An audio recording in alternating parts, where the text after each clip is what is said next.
Welcome back to Roses for Adventure. My name is Sonia and today I'm going to share with you the top 10 things that first-time cruisers struggle with. I will do my best to give you all the advice that I have as a more experienced cruiser and give my 2 cents on the subject. If you have any other questions, please let me know down in the comments. Or any of you experienced cruisers, feel free to weigh in down in the comments if you have a different opinion or if you have any other helpful tips so that we can all help each other have a great vacation.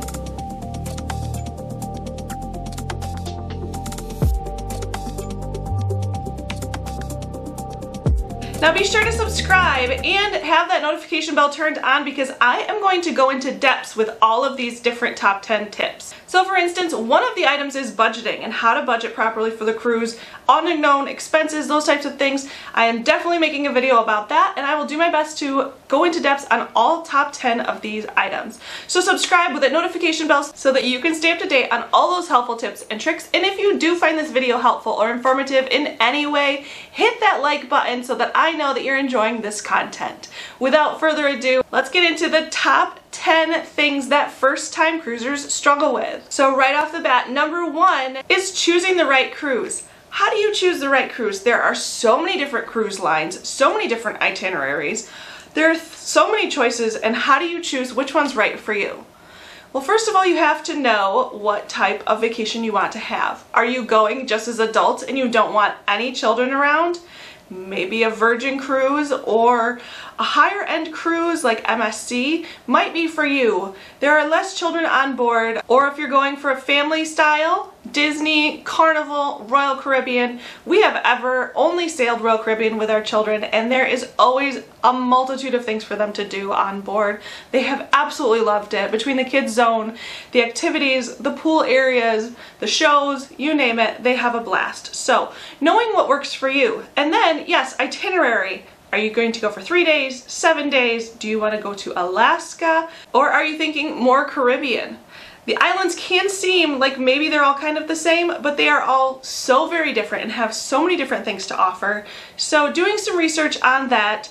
Again, we'll get more into depth in that in other videos, but for the sake of this video, be sure to plan ahead and think of how you want to spend your cruise vacation. Number 2 is budgeting. Like I said, budgeting can be a huge problem for a lot of people. You book your initial cruise vacation and you spend all of this money, sometimes thousands of dollars, to just get on board.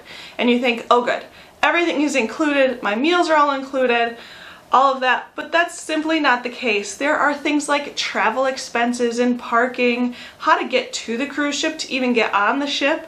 Once you're on the ship, you have things like excursions that you might want to purchase, or maybe you've purchased those ahead of time.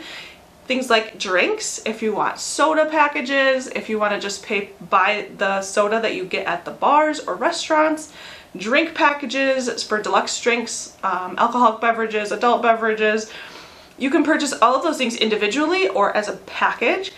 So planning ahead for that, and then also things like gratuities that a lot of people don't factor in.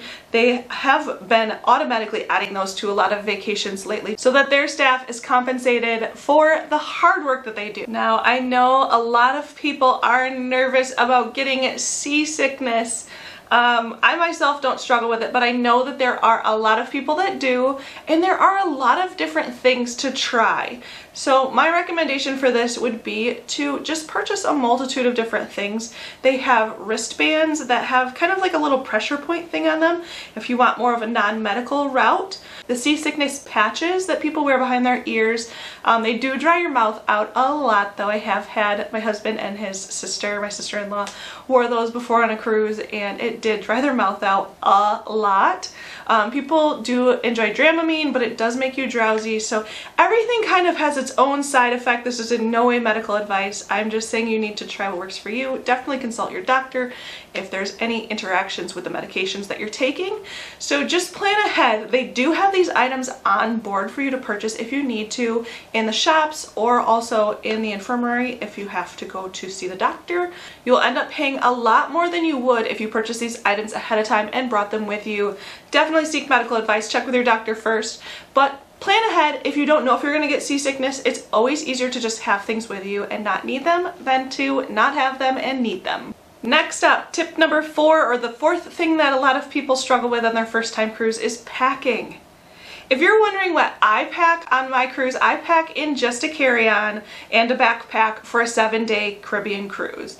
Now, a lot of people I know pack in huge suitcases, multiple suitcases.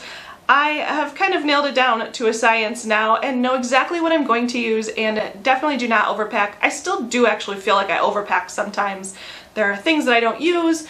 Your clothing doesn't really seem to get dirty, or mine doesn't at least, because I'm in my swimsuit or by the pool or at the beach most of the time, so I'm out enjoying the sunshine, so my clothes don't actually get that dirty.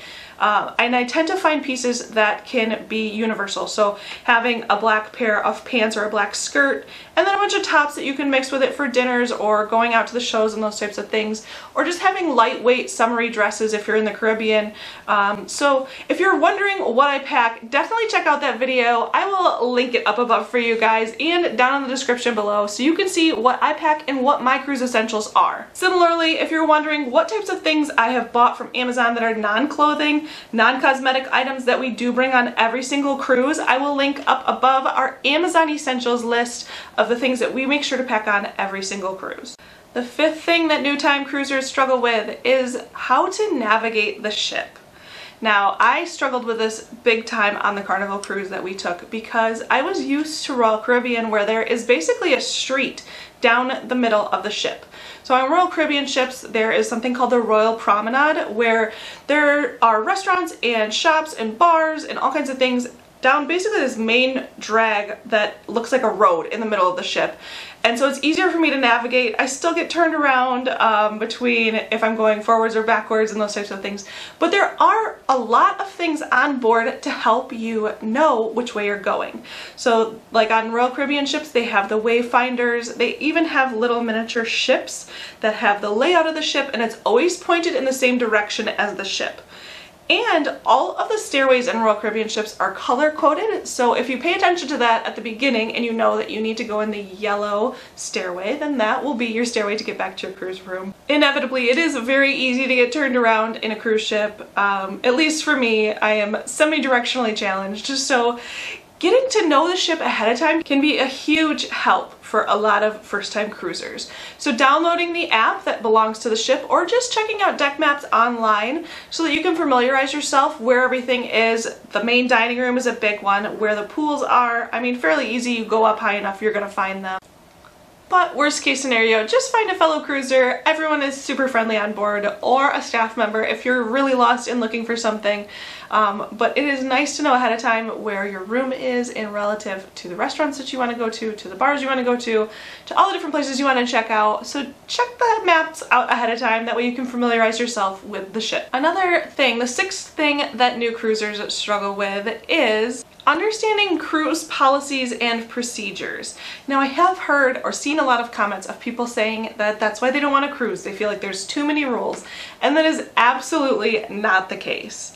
You are in a common area with a lot of people, so there are a lot of etiquette things that are fairly common sense. They do have safety drills that you need to be aware of, so your first thing that you do on board would be to check into your muster station. If you're wondering what to do as the first things that you get on board, check out this video up above. It will help you set up for a great rest of your cruise. So these types of things are just for your own safety and for the safety of your fellow passengers. Something else that might be new to get used to are dining arrangements. You do have to schedule your dining time ahead of time if you're going to be eating in the main dining room. Typically you are assigned a single table, and then that will be your table for the rest of the cruise. You will have the same staff that will wait on you, which is kind of fun because you get to know them and it can make a great relationship with them throughout the week that you're on your cruise. There are also a whole bunch of disembarkation procedures that you need to be aware of. They are all fairly spelled out and very easy. Again, just knowing these types of things ahead of time can help you have a smooth vacation. Number 7 is managing your expectations. So you're going to have this amazing vacation. You're going to have so much fun, But there are things that are out of your control, such as the weather. So sometimes cruise ships are not able to get into the ports that they are intended to go into because of weather. Again, this is a safety thing. If there are too many waves, too much wind, that they can't properly dock or safely dock at port, they will skip it altogether. So in this instance, if you have an excursion that you've booked through the cruise line, it will get refunded to you most likely. But also have the expectation that you are cruising on a giant floating hotel city, basically. So there are thousands of people on board with you that all want to do the same thing as you maybe, or are trying to get from one place to another. So just having basic common courtesy, having that expectation that you are on board a ship with thousands of people that also want to do the same things that you do. So shows might be pretty busy, restaurants or bars might be pretty busy, some of those more popular events. So planning ahead, again, I cannot say it enough, planning ahead is a great thing to do. The 8th thing that first-time cruisers run into is overbooking shore excursions. As an experienced cruiser, we often do not book shore excursions. And the reason being that there are a few ports that we've been to multiple times, so there are times that we don't even get off of the cruise ship, which is actually kind of nice because a lot of the other passengers get off. So then you get to experience the cruise ship with not many people on. The pools are less busy, things like the rock wall, the zip line, the flow rider, any of those fun activities that you want to do normally, and there's huge lines. You basically have the ship to yourself, more or less. There are quite a few people that do stay on board at a lot of ports, but try not to overbook your shore excursions. If you're trying to do one at each stop, it can be very exhausting. You're not able to just relax and enjoy the beaches. So a lot of times we will book, if we do an excursion, book a beach break. We do bring our own snorkel gear so that we can just kind of go on our own and snorkel. So you could do your research ahead of time and find some excursions or places that have a beach break, and then you can just have, if they have a nice snorkel area out in front, that you can kind of just come and go at your leisure. There are also a lot of ports that we just grab a taxi and we'll go to a beach. Then you typically just have to pay for your pool chair or your beach chair at that beach stop. Definitely don't feel like you're missing out if you don't do an excursion at each stop. There are also just tons and tons of shops at different places, like Cozumel especially. Costa Maya had a huge shopping area and even just their own pool area within the port. So you didn't even need to leave to experience something different. We have got 2 more. So the 9th thing that first-time cruisers struggle with is internet and staying connected with the outside world. So I will tell you, this is one of the reasons that we actually love going on cruises, is disconnecting for a little while. We get to turn our phones into airplane mode and not really connect back with the outside world. They do have internet and Wi-Fi packages available now, so if you do want to stay more connected, that's totally up to you, but remember that is an additional cost. A lot of the cruise ships nowadays do have a Wi-Fi that's available on board for free, but it will only connect you to their app. So if you're using their app, you can message back and forth between other passengers on board.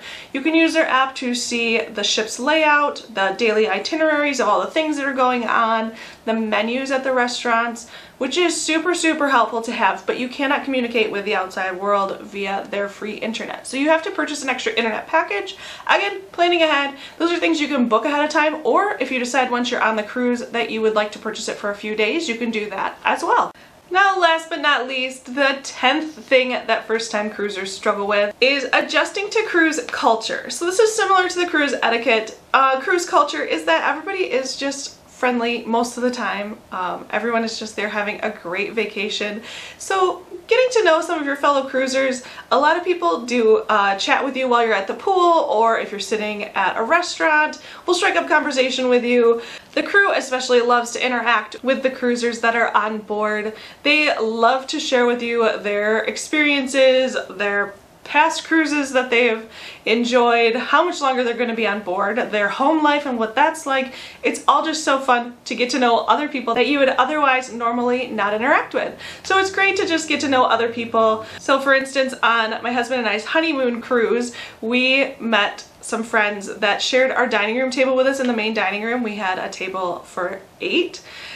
So we get to know these other 3 couples, and we still are friends with them on Facebook and interact with them, send them Christmas cards, and just love seeing how their life is going. It is so much fun that you can meet people from different walks of life that you would otherwise normally not interact with. Let me know down in the comments, what is something that you struggled with on your first cruise and why, or some helpful tips that you think that every first-time cruiser should know, or even experienced cruisers. We're all here to help each other have a great vacation. So let me know down in the comments what's something that would be helpful for you or other cruisers to know. Share this video with someone who you think would benefit from it. It really does help us if you're sharing and liking our content. It is the best way to support this channel. Don't forget to subscribe so you can stay up to date on all of our future videos. As I said, we're gonna break these down and go into more depth in the future of all of these different tips and tricks so that you can have as much information as possible. Thank you so much for joining us today. Thank you for supporting this channel and for watching up until this point. We really do appreciate you. We'll see you on our next adventure.